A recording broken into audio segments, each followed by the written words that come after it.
सो हमने यहाँ पर नेक्स्ट परिभाषा ले ली है परिमेय संख्या, जिसे हम कहते हैं परिमेय संख्या, जिसे इंग्लिश में कहते हैं रेशनल नंबर्स। ओके, सो परिमेय संख्या रेशनल नंबर्स किसे कहते हैं? वे सभी संख्याएं जिन्हें हम P/Q के रूप में लिख सकते हैं, P/Q के रूप में लिख सकते हैं, उसी को हम क्या कहेंगे बच्चों?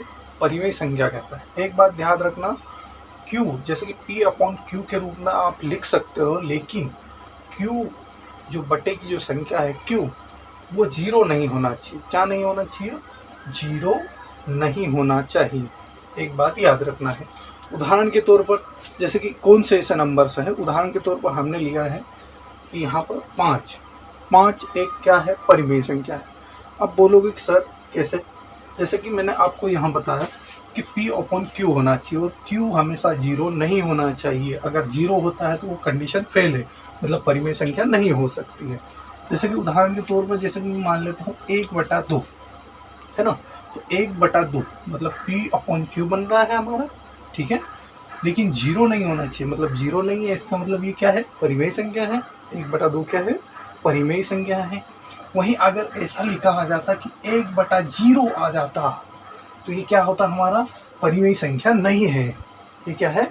परिमेय संख्या नहीं है, ठीक है ना। अगर बेसिकली ऐसा होता तो नहीं है, लेकिन 1/0 अगर आ जाता है, 1/0 अगर आ जाता है तो वो परिमेय संख्या नहीं होगी, यह लागू नहीं होगी, ठीक है। आगे बढ़ते हैं, ठीक है। तो हमारा ये 1/2 भी क्या होता है? परिमेय संख्या होता है। अब कहोगे सर ये 5 तो है, 5 के बटे में तो कुछ भी नहीं है।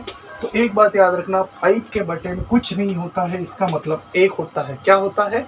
1 होता है। इसका मतलब ये क्या हुआ कि 5 भी जो होता है हमारा परिमेय संख्या ही होती है। वहीं अगर -2 भी क्या होता है? परिमेय संख्या है, क्योंकि -2 तो है लेकिन उसके बटे में क्या है? कुछ नहीं है। इसका मतलब क्या होता है? 1 होता है। ये बात हमेशा आप याद रखिए, ठीक है। 7/4 भी क्या हो गया? परिमेय संख्या है। सर बोलोगे 0, यहाँ तो 0 हो गया। 0 कैसे परिमेय संख्या हो गया? तो हम इसको कहेंगे कि 0 बटा कुछ नहीं है। इसका मतलब क्या होता है? अभी मैंने आपको बताया 1 होता है। इसका मतलब क्या होता है कि 0/1 भी एक परिमेय संख्या है। लेकिन मैंने आपको थोड़ी देर पहले ही बताया 0/1 परिमेय संख्या होती है। लेकिन अगर ऐसा आता है 1/0, ये रूल को फेल कर रहा है, क्योंकि कहा गया था कि P/Q होना चाहिए और Q बराबर 0 नहीं होना चाहिए। मतलब ये क्या हो जाएगा? फेल हो जाएगा, ठीक है बच्चों। आगे बढ़े, इतना समझ में आया?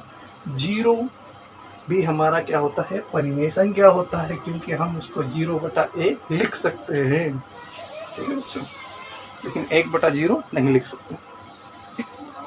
आगे अगली डेफिनेशन देखते हैं बच्चों। सो बच्चों अगली हमारी है अपरिमेय संख्या। परिभाषा है अपरिमेय संख्या। अपरिमेय संख्या किसे कहते हैं? जिसे इंग्लिश में कहा जाता है इरेशनल नंबर। अपरिमेय संख्या जिसे कहते हैं इरेशनल नंबर। इरेशनल नंबर्स क्या होते हैं? वे सभी नंबर्स, ठीक है, वे सभी संख्या है जिन्हें हम P/Q के रूप में, जिसे कहते हैं हम अंश और हर भी कहते हैं, अंश और हर के रूप में व्यक्त नहीं कर सकते, ठीक है। कर सकते लिखा हुआ है यहाँ पर, माफी चाहूंगा, क्या नहीं कर सकते? व्यक्त नहीं कर सकते, व्यक्त नहीं कर सकते, ठीक है। वे सभी संख्याएं जिन्हें हम P/Q के रूप में व्यक्त नहीं कर सकते। अभी हमने थोड़ी देर पढ़ा, क्या पढ़ा? परिमेय संख्या जिसे हम P/Q के रूप में व्यक्त कर सकते थे, लेकिन यहाँ उल्टा हो रहा है। इरेशनल नंबर मतलब अपरिमेय संख्या में क्या हो रहा है? उल्टा हो रहा है। वे सभी संख्याएं जिसे हम P/Q के रूप में नहीं व्यक्त कर सकते हैं, उसे हम क्या कहेंगे? अपरिमेय संख्या कहेंगे, इरेशनल नंबर कहेंगे, ठीक है बच्चों। जैसे कि उदाहरण के तौर पर हम ले लेते हैं √2, √3, √5, ठीक है, और पाई। इनमें क्या होता है कि लगभग वैल्यू होती है। क्या होती है बच्चों? लगभग वैल्यू होती है। अगर आप देखोगे √2 का मान है ना, √2 की वैल्यू अगर आप देखते हो तो क्या आता है? 1.414 के आसपास आता है। ये क्या होता है? एक लगभग, एग्जैक्ट वैल्यू नहीं है, ये लगभग वैल्यूज होती है।